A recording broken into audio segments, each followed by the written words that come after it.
참 주님의 몸된 교회에서 참 하나님을 예배한다는 것은 우리들에게 참 큰 기쁨입니다. 그러나 이제 또 다음 주부터는 우리가 참 비대면으로 2주 동안을 그걸 해야 될 것 같습니다. 또 정부의 방침이고 또 코로나 이 바이러스가 많이 퍼져 있기 때문에 우리가 참 편안하게 또 이렇게 주님의 몸된 교회에 모여서 하나님을 참 예배한다는 것이 참 쉽지 않은 것 같습니다.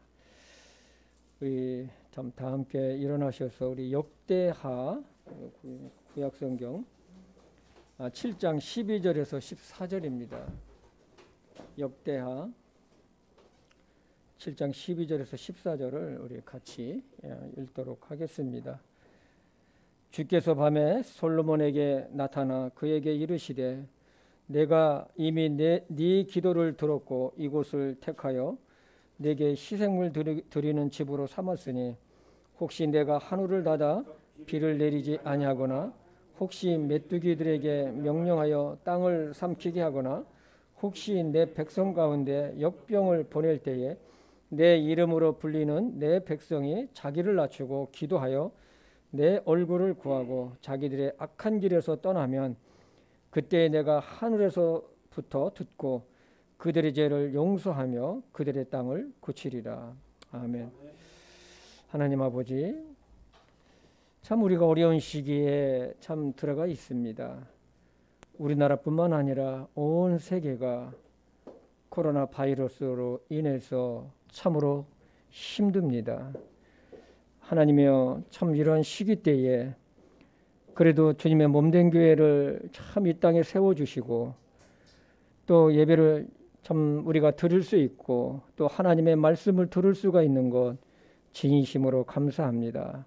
하나님 아버지, 이럴 때일수록 참 우리가 참 더욱더 주님을 바라보고 우리의 믿음을 견고하게 세우고 흔들리지 않는 믿음의 삶을 살게 도와주시고 또 무엇보다도 정말 이러한 시기 때에 우리의 자신을 늘 주님 앞에 마음을 열고 주님을 바라보게 인도해 주시옵소서.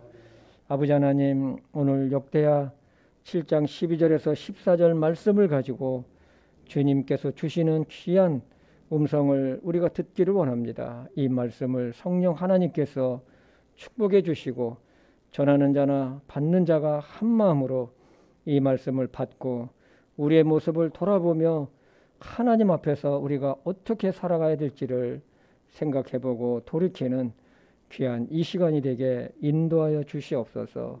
예수님의 이름으로 기도했습니다. 아멘. 참 이 코로나 바이러스가 이게 참 만만치가 참 않습니다.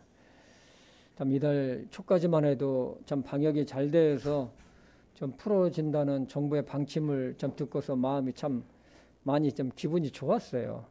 왜냐하면 또 특별히 또 백신을 맞은 사람들은 또 모임 어떤 그 규제에서도 또 벗어날 수도 있고 그래서 참 좀 기대를 했었는데 갑자기 확진자가 늘어남으로 말미암아 이제 4단계 최고 단계를 정부가 참 내렸습니다.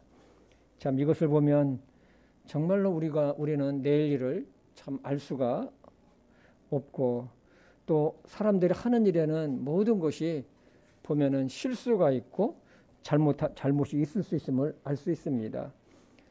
참 하루속히 이것이 참 안정이 참 되기를 참 우리는 기도해야 될 것입니다.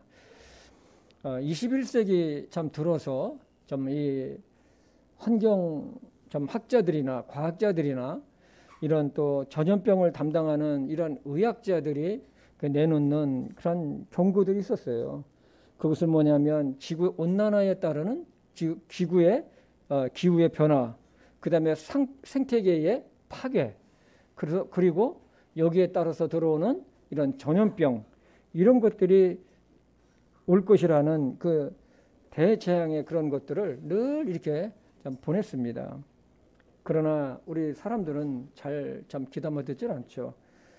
여러분 잘 알다시피 지금 미국의 그 바이든 대통령의 코로나19 자문위원인 마이클 오스터홈 분이 계십니다.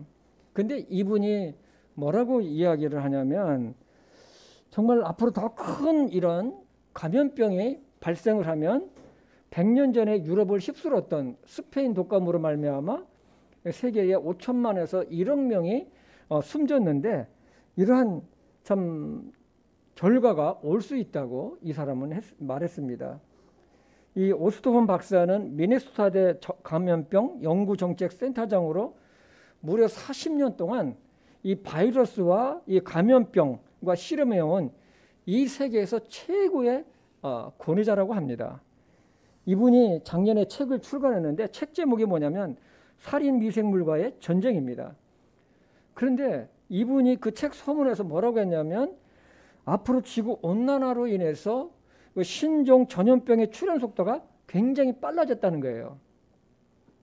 굉장히 빨라졌고 제2 코로나 사태 같은 것이 발생하면 인류에는 엄청난 재앙을 안길 수가 있다고 아주 경고를 했습니다. 근데 이 오스트홈 박사님이 한 이야기 중에 뭐가 있냐면 코로나 다음에 올 유행병 중에 유행병으로 치명적인 인플루엔자 변종을 꼽고 있어요. 이 인플루엔자 변종은 뭐냐면 항생제의 내성을 갖게 돼가지고 이 박테리아들이 변형을 계속해가지고 이 뭐라고 그럴까 탈항생제? 그러니까 이 항생제가 전혀 듣질 않는 그런 박테리아가 출현을 한다는 것을 아주 예고를 했습니다. 여러분 그렇잖아요. 우리가 항생제를 계속 쓰면 어떻습니까? 이게 항생제가 내성이 생겨가지고 그 다음부터는 이 항생제가 듣질 않는 거예요. 그 또 강한 항생제를 쓰면 어떻습니까? 그 다음에는 웬만한 거 듣질 않는 거예요. 그래서 그것이 한계점에 도달하면 어떻습니까? 이제는 생명을 잃게 되죠. 정말로 이분은 세계 최고의 전문가가 경고한 것이기 때문에 평범한 우리가 듣기에는 참 공포스러운 이야기인 것은 틀림이 없습니다. 이 슈퍼 바이러스가 올지 안 올지는 모르겠어요. 그러나 분명한 사실은 뭐냐면 지구는 중병을 앓고 있다는 것입니다. 전에는 세계적인 전염병이라고 할 수 있는 사스, 에볼라, 메르스 이런 바이러스 등은 얼마 지나서 안 와서 끝나버렸어요. 근데 지금 코로나는 지금 1년 6개월이 넘어가지고 지금 계속대로 진행이 되고 있습니다. 근데 이것이 또 계속 변형을 하는 거예요. 더 강해지고 더 오래 갑니다. 지금 남미에서는 이게 다시 변형된 감마 바이러스가 출현을 해가지고 아주 지금 퍼지고 있다는 소식도 들었습니다. 문제는 뭐냐면 이것이 언제 끝날지 모르는 것이고 그래서 답답합니다. 이러한 시기에 우리는 대체적으로 두 가지 시각을 사람들은 가지고 있습니다. 첫 번째로는 일반적인 시각입니다. 이것은 보통 사람들의 생각이나 우리의 생각이나 별반 다름이 없어요. 어떻게 되겠지? 정부가 해주겠지. 좋은 백신이나 치료제가 나오겠지. 좋아지기만 하는 생각들입니다. 둘째는 뭐냐면 하나님의 말씀을 통해서 믿음으로 보는 것입니다. 공중에 나는 새도 하나님의 뜻이 아니면 땅에 떨어지지 않는다고 했습니다. 하물며 인간들의 세상에서 일어나는 크고 작은 일들이겠습니까? 어떤 분은 지금 지구에서 일어나고 있는 기상재해나 코로나 바이러스는 하나님의 심판의 이전에 인간들의 욕심과 탐욕으로 스스로 발등을 찍은 결과라고 말하기도 했습니다. 인간들은 끝없는 탐욕은 자연을 파괴시키고 생태계를 그래서 파괴시키고 환경을 오염시키고 있기 때문에 그렇습니다. 여러분 이제 이 지구가 이 땅이 사람들을 거부할 때가 올 거예요. 이 지구 환경이 사람들이 살기가 어려운 것으로 앞으로 변화가 될 것입니다. 이것은 사람들이 하나님의 그 말씀을 거부하고 더 편하고 더 누리고자 하는 인간들의 그 탐욕의 결과라고 보면 정확할 것입니다. 그러나 우리는 이러한 시기에 영적으로 깨어 있지 않으면 세상에서 일어나는 일들로 인해 전전긍긍하고 염려하며 살아갈 것입니다. 그러나 하나님은 우리들에게 말씀하셨습니다. 데살로니가전서 5장 5절과 6절입니다. 다 같이 읽어보겠습니다. 너희는 다 빛의 자녀요 낮의 자녀니라. 우리는 밤이나 어둠에 속하지 아니하니 그러므로 우리는 다른 사람들처럼 잠자지 말고 오직 깨어 정신을 차리자. 옛 어른들의 그 말씀에 이런 말씀이 있습니다. 호랑이에게 잡혀가도 정신만 차리면 살아난다. 우리는 이러한 시기에 하나님 자녀답게 깨어서 이 시기가 어떤 시대인지를 알고 영적으로 우리는 깨어 있어야 된다는 것입니다. 깨어 있다는 것은 뭡니까? 지금 잠자고 있다는 것이죠. 잠자고 있다면 깨어 일어나야 된다는 것입니다. 깨어 있다는 것은 뭐냐면 한편으로는 내가 구원받은 하나님의 자녀라는 정체성의 확신입니다. 내가 하나님의 자녀라는 이 정체성의 확신이에요. 그러면 잠자는 상태가 되질 않습니다. 세상 흐름에 따라가지를 않습니다. 하나님의 말씀으로 세상을 보게 되고 인간의 죄성에서 나오는 것들이 무엇이며 그 결과가 어떤 것인지를 우리는 알게 된다는 것입니다.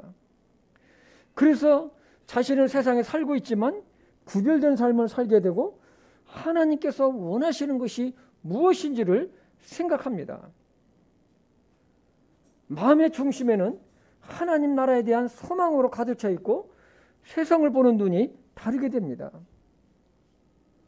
오늘 말씀으로 돌아가서 구약 성경에서 나오는 전염병은 불순종하는 사람이나 국가에 대한 하나님의 심판으로 그리고 언약을 어긴 이스라엘에 대한 언약의 저주로 나옵니다. 하나님께서 재앙을 내리실 때는 세 가지로 치셨어요. 전쟁, 기근, 전염병입니다. 예수님은 마태복음 24장에서 세상 끝날에 일어날 재앙 중에 전염병이 하나가 들어가 있습니다. 제자들은 예수님께 나와서 세상 끝날에, 세상 종말에 들어가면은 어떤 일어날 표적이 무엇이냐고 질문하게 되죠. 예수님은 뭐라고 말씀하시냐면 세상 끝날이 되면 거짓 그리스도, 거짓 이 가짜들이 많이 일어난다는 것입니다. 우리나라는 신천지와 하나님의 교회가 대표적인 가짜죠. 자기 교주가 재림예수고 자기 교주가 아주 이긴 자이고 자기 교주가 보혜사고 아주 이런 가짜입니다. 그래서 많은 사람들을 미혹해서 끌고 갑니다. 그리고 불법이 성행하고 전쟁들의 소문들이 있겠고 국가 간의 전쟁이 있을 것이라고 예수님은 말씀하셨어요. 여러분 1, 2차 세계대전 그리고 한국 6.25 전쟁, 베트남 전쟁, 이스라엘과 중동 전쟁 여기는 지금도 화약고입니다. 이외에도 국지적으로 국가 간 민족 간의 전쟁은 끊이지 않고 계속해서 일어나고 있습니다. 요즘은 중국이 힘을 갖고 위협하는 등 불안한 상태가 지속되고 있습니다. 또 예수님은 곳곳에 기근과 지진과 전염병, 즉 역병이 있을 것이라고 주님은 말씀하셨습니다. 참 어려운 시기죠. 어려운 시기예요. 그러나 무엇보다도 하나님의 심판인 세상 종말을 늦추게 하는 것이 있는데 그것은 복음이에요. 복음. 한 사람이라도 구원받기를 원하시는 하나님은 인내하시며 늦추시고 있다는 것이죠. 그러나 문제는 이 복음의 문도 점점 닫혀가고 있습니다. 사람들이 하나님을 거부하며 생명의 복음을 마음으로부터 닫아버리기 때문입니다. 그만큼 마음은 굳어져 있고 사랑도 식어져 있다는 것이죠. 갈수록 이기적이고 교만하고 감사하지도 않고 오히려 하나님을 모독하는 반기독교적이고 반성경적인 일들이 세상에 넘쳐나고 있습니다. 그리고 사람들은 죄에 대해서 무감각해지고 강해져 갑니다. 문제는 이런 것들이 고통의 시작이라는 것입니다. 때문에 우리는 이러한 것들을 알고 마음을 단단히 하고 주님께 대한 소망을 굳건히 하며 이겨내 나가야 할 것입니다. 여러분, 세상에 기대하지 마십시오. 여러분, 마음을 단단히 해야 됩니다.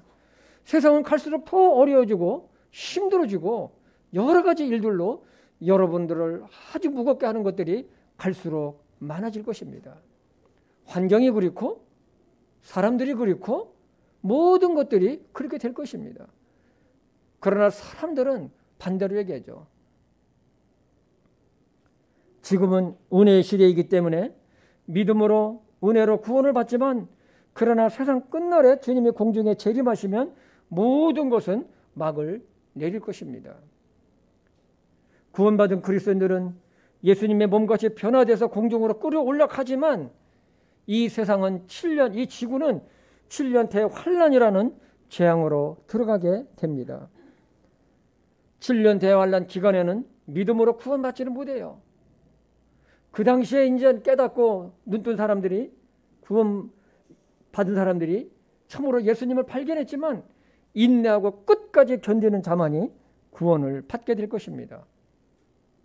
마태복음 24장 13절에서 예수님은 이렇게 말씀하셨어요. 그러나 끝까지 견디는 자 곧 그는 구원을 받으리라. 끝까지 견디는 자, 얼마나 재앙이 심했는지 핍박이 심했는지 끝까지 지키는 자가 구원을 받는다는 것입니다. 지금은 얼마나 은혜의 시대인지 모릅니다. 믿음으로 구원받는 시대이기 때문에 그렇습니다. 지금 이 세상은 예수님의 재림하시기 직전의 시대로 들어감이 분명합니다. 점점 믿음 생활하는 것도 지키는 것도 힘들어집니다. 아마 여러분들이 피부로 우리 삶의 현장에서 느낄 것입니다. 요즘 미국도 캐나다도 우리나라도 교회의 예배가 상당히 위축되어 있습니다. 이 코로나 바이러스로 인해서요. 성도들의 믿음도 예전 같지가 않아요. 이제는 국가가 교회를 통제하기 시작을 했습니다. 몇 %만 모여라. 비대면으로 하라. 지키지 않으면 벌금으로 제재를 가하겠다. 옛날에는 이런 것이 없었어요. 이 세상은 영적으로 황무지로 가고 있는 굳은 땅으로 가고 있습니다. 이것은 세상 환경과 사람들의 마음 상태를 말합니다.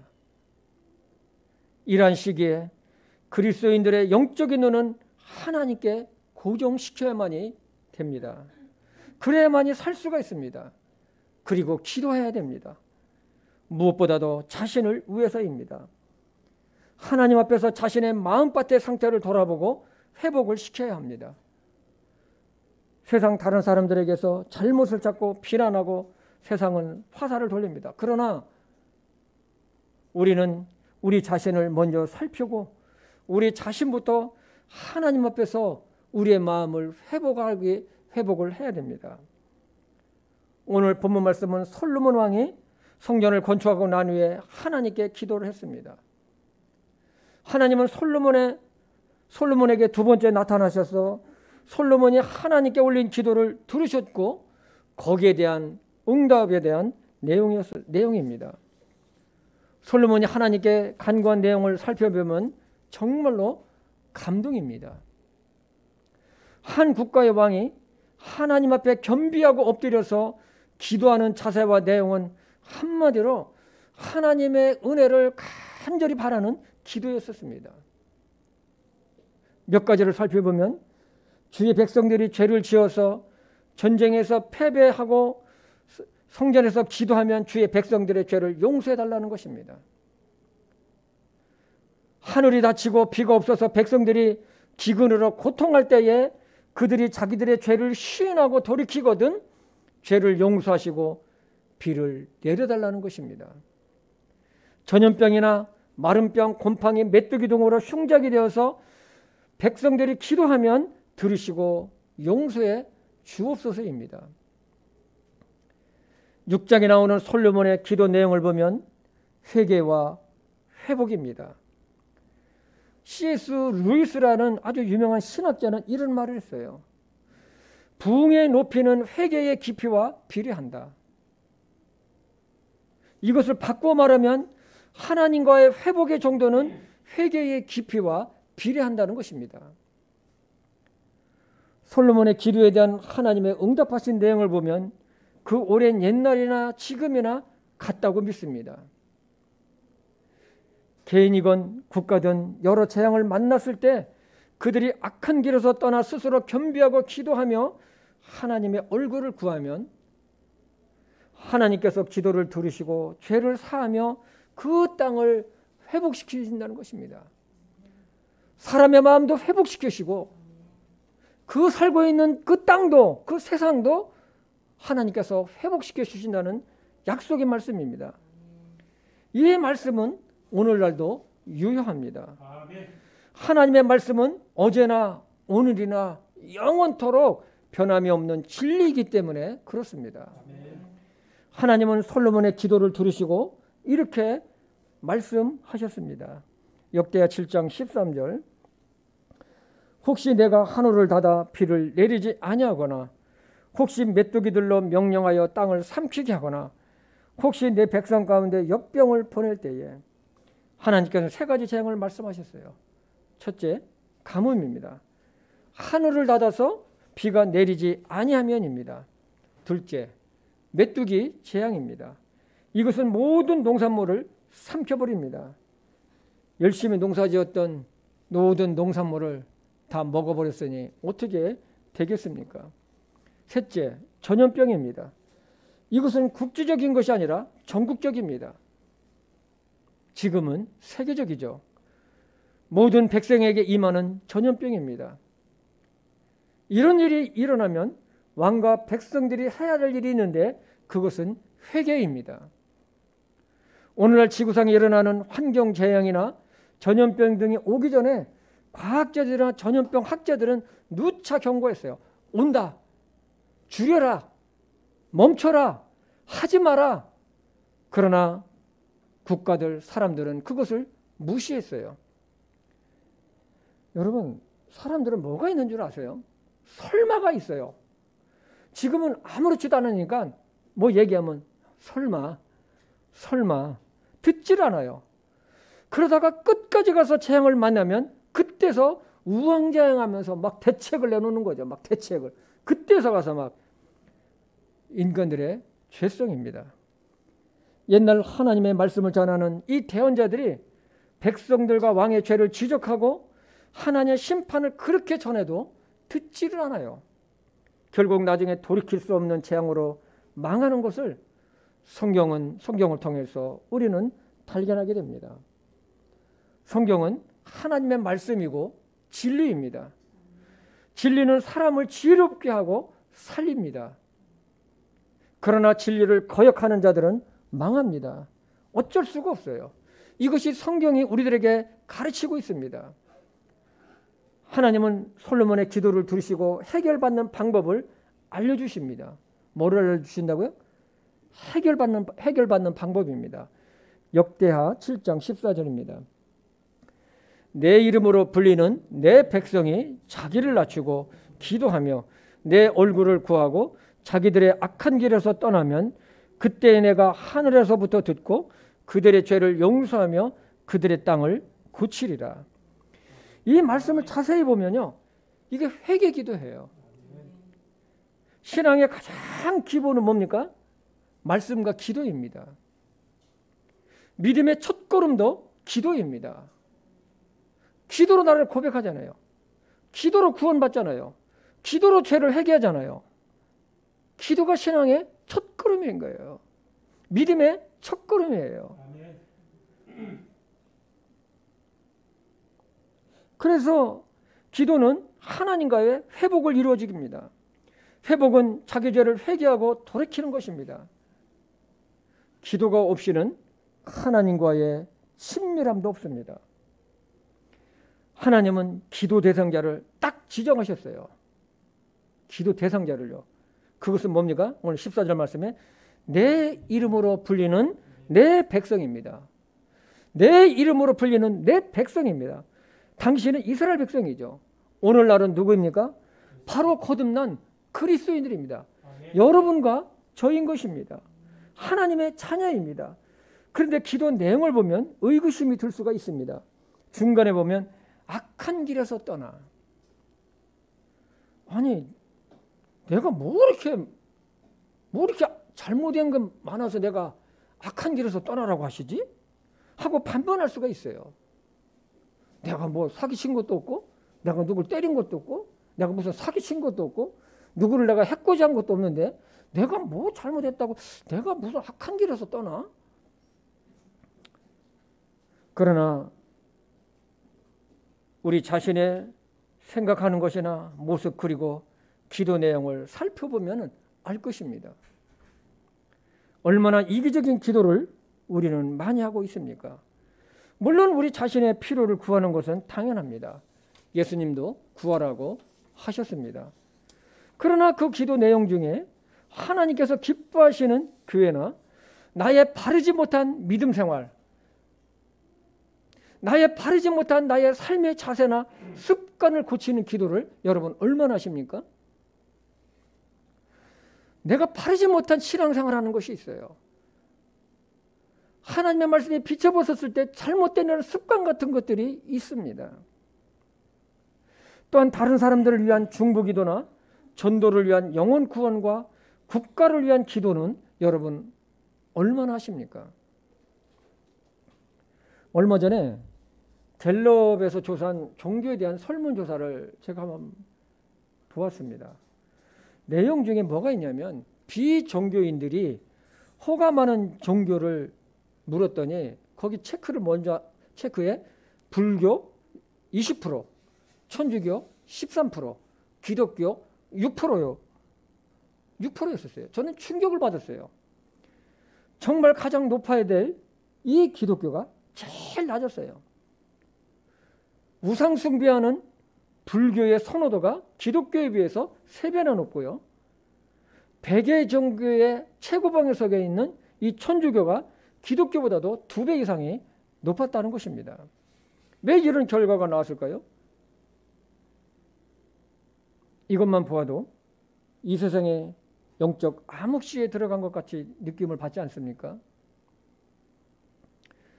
불신자들은 하나님에 대해 예수 그리스도에 대해 잘 모릅니다. 그들은 교회 다니는 사람들을 통해 교회와 예수님에 대해 생각합니다. 그러나 그리스도인들의 행동이 바르지 않기 때문에 호감도에서, 이건 호감도예요. 호감도. 우상 숭배하는 불교나 배교도의 정점에 있는 이 천주교에 한참 떨어진 거라고 생각을 합니다. 여러분, 창세기 19장은 소돔과 고모라의 멸망 사건이 기록되어 있습니다. 창세기 18장에서 하나님은 소돔과 고모라 성을 갖다가 심판하시려고 하니까 아브라함이 하나님께 간구를 합니다. 하나님, 그 소돔과 고모라 성에 의인 50명이 있어도 심판하실 것입니까? 하고 하나님께 반문을 합니다. 이것은 소돔과 고모라에 하나님을 경외하는 의인이 있는데 그들을 악한 자들과 함께 멸망시킬 겁니까? 이건 억울하지 않습니까? 그들이 무슨 죄가 있습니까? 이런 거예요. 그래서 하나님은 아브라함의 그 기도를 들으시고, 그래, 네 요청대로 소돔과 고모라 성에 50명의 의인이 있다면 내가 그 온 지역을 내가 용서하겠다. 아브라함은 몇 차례 더 간구하죠. 의인의 숫자가 막 줄어들어요. 그러니까 아브라함이 50명을 해놨다가 뭡니까? 그만큼 확신이 없는 거예요. 확신이. 여러분, 확신이 없으면 사람이 어떻습니까? 자꾸 줄이죠. 그래서 숫자가 내려가는데 45명, 40명, 30명, 20명. 이제는 마지막까지 뭐냐면 그래도 확신이 없는 거예요. 하나님, 이제 마지막으로 하나 더 간구하겠는데 10명 어떻습니까? 10명. 50명에서 10명까지 떨어졌어요. 하나님의 심판의 임계점이 이르렀지만 그곳에 의인 10명이 있으면 그 의로운 사람들을 보고서 하나님은 그 도시를 용서하시겠다는 거예요. 우리 창세기 18장 33절을 한번 보겠습니다. 그가 이르되 오 주께서는 노하지 마시옵소서. 내가 이번만 더 아뢰오리이다. 혹시 거기서 10명을 찾으면 어찌하시려나이까 하니 그분께서 이르시되 내가 10명으로 인하여 그곳을 멸하지 아니하리라 하시니라. 그러나 10명이 없었어요. 결국 소돔과 고모라 성은 멸망하고 맙니다. 하나님은 소돔과 고모라를 멸망시키기 전에 타락의 극에 달한 소돔과 고모라의 죄인들을 보시고 그곳에 하나님을 경외하는 의인들을 보시고 용서하시기 원하셨던 것입니다. 그런데 없었어요. 그 의인들이 있었으면 그 도시는 희망이 있어요. 왜냐? 하나님을 경외하는 믿음의 사람들로 인해서 회복할 수 있는, 돌아설 수 있는 기회가 있기 때문에 그렇습니다. 오늘 하나님은 솔로몬에게 말씀하시는 것도 같은 내용입니다. 내 이름으로 불리는 내 백성입니다. 하나님은 불신자들에게 무엇을 기대하지 않습니다. 그들은 심판의 대상이요 멸망할 자이기 때문에 그런 것입니다. 하나님은 당신의 자녀들을 기대하십니다. 여러분과 저를 들어서 영적으로 황무지와 같은 이 세상에서 빛과 소금의 역할을 하시기를 기대하신다는 것입니다. 그러나 우리는 세속화되어 있고 세상의 조류에 함께 휩쓸려가고 동화되어 간다면 이 세상은 어떻게 될까요? 때문에 먼저 우리가 하나님과의 회복이 있어야 합니다. 하나님과의 깊은 친밀감입니다. 그래서 기도해야 됩니다. 아멘. 철저한 기도입니다. 아까도 말씀드렸지만 기도는 신앙생활의 기본이요 믿음의 첫걸음입니다. 어제 기도로 하루를 시작했다면 오늘 하루도 첫걸음은 믿음의 기도로 시작하는 것입니다. 기도는 하나님 앞에서 나를 돌아보는 것입니다. 나의 재범죄, 내가 범한 죄들을 시인하고 불순종과 이기적인 것들을 회개하고 주님의 말씀대로 사는 삶으로의 회복인 것입니다. 그래서 기도하면 하나님과의 친밀감이 높아지는 것입니다. 기도는 하나님과 나와의 하나됨을 경험하게 됩니다. 때문에 하나님은 당신의 자녀들에게 기도할 것을 요구하십니다. 우리 이사야서 57장 15절을 보겠습니다. 높고 높으며 영원히 거주하고 이름이 거룩함이 이가 이같이 말하노라. 나는 높고 거룩한 곳에 거하며 또한 통회하고 겸손한 영을 지닌 자와 함께 거하나니 이곳은 겸손한 자의 영을 소생시키며 통회하는 자의 마음을 소생시키려 함이라. 높고 높은 영원히 거주하시는 이름이 거룩함 이가 이같이 말하노라. 이것이 뭡니까? 하나님께 기도하라는 거예요. 통회하는 심령, 회개하는 심령인 것입니다. 하나님은 통회하고 겸손한 자와 함께 하시고 영과 마음을 소생시키시겠다고 말씀을 하십니다. 오늘날 우리의 기도는 여러분 어떻습니까? 기도가 너무 형식적이지 않습니까? 그리고 너무 여러분 기도가 약하지 않습니까? 그리고 약해져 있을 뿐만 아니라 기도의 깊이는 여러분 어떻습니까? 오늘날 코로나 팬데믹 시대에 그리스도인들이 전전긍긍하는 것을 하나님은 원하지 않습니다. 하나님은 분명히 해결책을 제시해 주셨습니다. 우리가 하나님의 말씀 앞에 겸손하고 기도할 때에 고난 속에서도 코로나 팬데믹 시대에도 우리의 마음을 붙잡아 주시고 흔들리지 않게 하시고 인도하실 것을 믿습니다. 시편 119편 165절을 보겠습니다. 주의 법을 사랑하는 자들에게는 큰 평안이 있으니 아무것도 그들을 실족하게 하지 못하리이다. 코로나 팬데믹 시대에 우리는 어떻게 해야 할까요? 기도입니다. 하나님은 솔로몬에게 기도할 때 자세를 말씀하셨습니다. 첫째, 자신을 낮추는 것입니다. 자기를 낮추는 것은 겸손함을 말합니다. 자신을 낮춰야만이 진실한 기도를 하게 됩니다. 진실된 기도는 하나님의 마음을 움직입니다. 그러면 왜 하나님 앞에서 우리의 마음을 낮춰야 하는 이유가 솔로몬의 기도 가운데 잘 나타나 있어요. 역대하 6장 17절과 18절입니다. 그런즉 오 주 이스라엘의 하나님이여, 이제 주께서 주의 종 다윗에게 하신 주의 말씀을 확증하옵소서. 그러나 하나님께서 참으로 사람들과 함께 땅에 거하시리이까? 보소서, 하늘과 하늘들의 하늘이라도 주를 품지 못하겠거늘 하물며 내가 건축한 이 집이오리이까? 이 기도 내용을 보면 하나님이 어떤 분이신지 한 가지를 지금 나타나고 있습니다. 솔로몬은 하늘과 하늘이라도 하나님을 품지 못한다고 했습니다. 즉 우주 만물에 충만하신 하나님, 광대하신 하나님이라는 것입니다. 이처럼 광대하신 하나님 앞에서 자신을 낮추는 것은 당연한 것이 아닙니까? 여러분, 우리도 그렇지 않습니까? 정말 높은 권위 있는 사람 앞에 가면 어떻습니까? 사람들이 이렇게 하고 이렇게 하잖아요. 이렇게 하잖아요. 응? 이게 뭡니까? 내 자신을 낮추는 거잖아요. 응? 이렇게 하고 이렇게 서 있습니까? 지난번에 이번 지방자치단체 몇 사람을 대통령이 청와대 이렇게 초청을 해서 이제 간담회를 하는데 보니까 오세훈 서울시장님도 그렇고 다들 대통령 앞에서 이렇게 하고 있더라고요. 이렇게 하고. 하물며 하나님 앞에서 우리의 마음을 낮추는 것은 당연한 것입니다.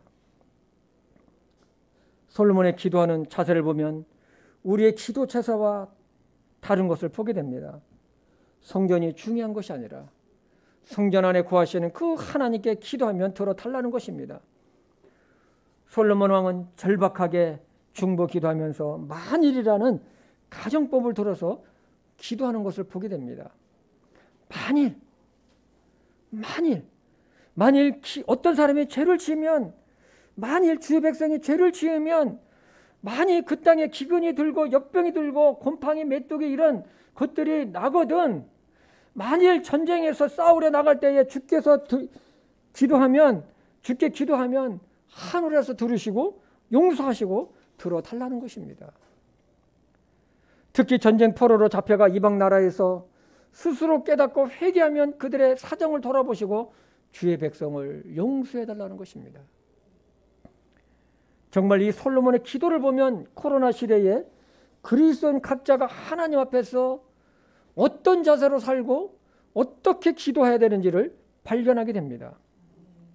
두 번째로는 하나님의 얼굴을 구하라는 것입니다.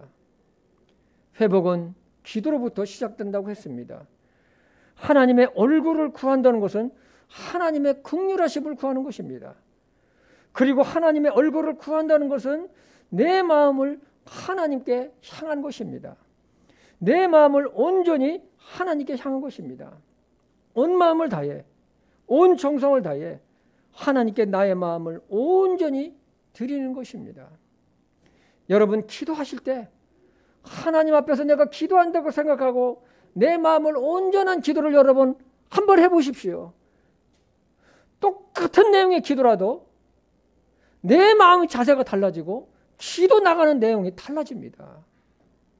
해보십시오. 하나님은 그렇게 하라고 말씀하셨습니다. 내 얼굴을 구하면. 우리는 이번 코로나 사태를 보면서 먼저 우리 자신부터 회복의 역사가 있어야 된다고 봅니다.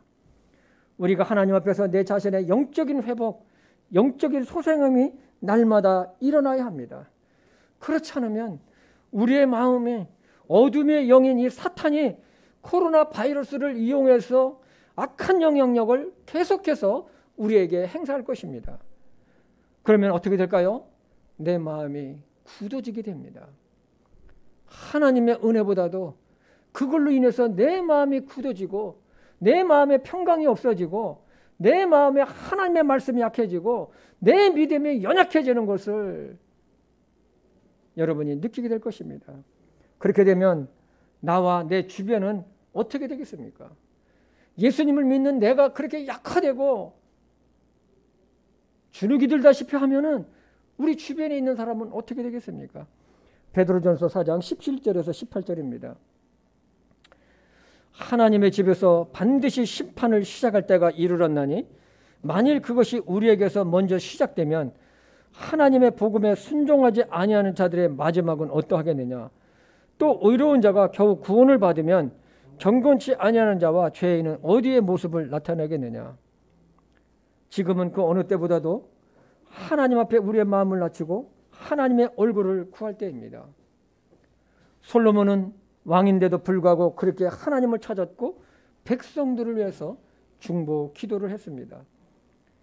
우리가 기도할 때에 또는 말씀을 듣고 마음의 감동을 받아 눈물을 흘리는 것보다도 더 중요한 것은 뭐냐면 거기에서 돌이키는 것입니다.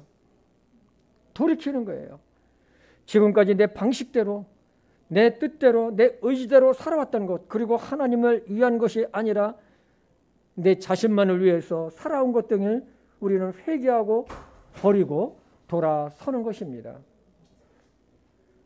말세에 사는 구원받은 하나님의 자녀라면 어떤 책임이 있을까요? 하나님의 자녀는 특권만 있는 것이 아니라 의무도 있다는 것을 잊지 마시기 바랍니다. 구원받지 못한 자들에 대한 복음을 전하며 중보 기도를 하는 것입니다.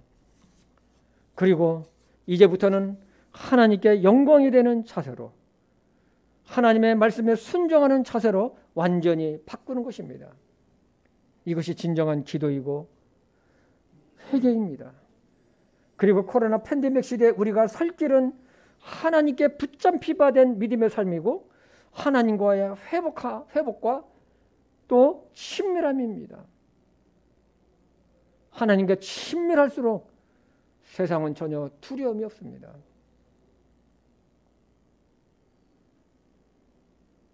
지난번에 코로나 주사 맞으면 잘못되면 죽을 수도 있다는 것이 막 떠돌았었어요. 저는 그런 얘기를 듣고 사람들이 그러는 거예요. 저 왜 그렇게 무서워하나? 그러니까 기꺼이 맞다가 죽으면은 이게 천국 가고 좋잖아요. 어차피 시간 지나면 떠날 세상인데 그렇게 전전긍긍하고 맞지 말아야 된다 막 그래요. 저는 그런 얘기에 대해서 전혀 요동함이 없었어요. 얼른 맞고 싶었어요. 솔직히 얘기해서. 맞다가 죽으면은 하나님 나라 가는데 그 무엇이 두려워요? 우리는 먼저 우리의 회개의 기도로부터 회복이 시작돼야 됩니다. 오늘 본문 말씀을 다시 한번 읽어보겠습니다. 역대하 7장 14절입니다. 내 이름으로 불리는 내 백성이 자기를 낮추고 기도하여 내 얼굴을 구하고 자기들의 악한 길을 들려서 떠나면 그때 내가 하늘에서부터 듣고 그들의 죄를 용서하며 그들의 땅을 고치리라. 아멘. 아멘입니까? 아멘. 우리의 마음을 고치실 것입니다. 아멘. 여러분 코로나 바이러스 너무 두려워 갖지 맙시다. 아멘. 앞으로 우리 교회는 정말로 기도하는 교회가 되기를 원합니다. 아멘. 그리고 그래서 우리가 중보기도 책자를 우리가 만들려고 해요. 만들어서 각자 있는 곳에서 날마다 시간을 정해놓고 우리가 기도하고자 합니다. 그래서 기도 헌신자를 모집을 하려고 그래요. 기도 용사를. 좋습니까? 네, 기도. 책자를 만들어서 줄 거예요. 그래서 정말 그 기도했다는 것을 우리가 기도 단톡방에 올려가지고 또 서로에게 힘을 주고 격려해주고 빠지지 않고 기도할 수 있도록 우리가 서로를 격려를 하기를 지금 생각하고 있습니다. 이렇게 기도하면 하나님께서 귀를 기울이셔서 우리의 기도를 응답해 주실 줄 믿습니다. 무엇보다도 기도하는 그 심령에 주님의 은혜가 임하고 기쁨과 확신이 있을 것입니다. 정말 그렇습니다. 우리가 이것을 우리 교회에서 한번 해보고자 합니다. 하나님의 놀라운 은혜가 우리 교회와 성도님들에게 있기를 기대하는 마음이 있습니다. 지금은 기도할 때예요. 기도하지 않으면 하나님의 은혜도 없습니다. 솔로몬의 기도와 같은 자세가 요구되는 이 시대이기 때문에 그렇습니다. 코로나 팬데믹 시대에 우리 하나님 아버지의 도우심의 은혜가 우리 모든 성도님들에게 있기를 주님의 이름으로 축복합니다. 기도하겠습니다. 아버지 하나님, 오늘 우리 참 귀한 말씀으로 우리에게 도전해 주신 것 감사합니다. 하나님 아버지, 세상은 코로나 이 팬데믹 시대로 말미암아 많은 사람들의 마음이 무겁고 경제적으로도 힘들고 모든 것이 어려운 시대에 들어갔습니다. 주님이 재림이 언제 오실지 언제 이루어질지 저희들은 알 수는 없지만 그러나 분명한 사실은 가까이 오신 것만은 분명한 것을 저희들은 믿고 있습니다. 하나님 아버지, 무엇보다도 우리 자신부터 참으로 회복의 역사가 일어나게 도와주시옵소서. 하나님과 친밀함이 깊어질 수 있도록 하나님 인도해 주시옵소서. 그동안 우리의 연약한 믿음으로 말미암아 참 전전긍긍하고 믿음이 연약하고 참으로 하나님을 경외하는 마음이 연약했던 것을 용서해 주시옵시고 우리의 마음을 참으로 고쳐주시기를 간절히 간구합니다. 예수님의 이름으로 기도했습니다. 아멘.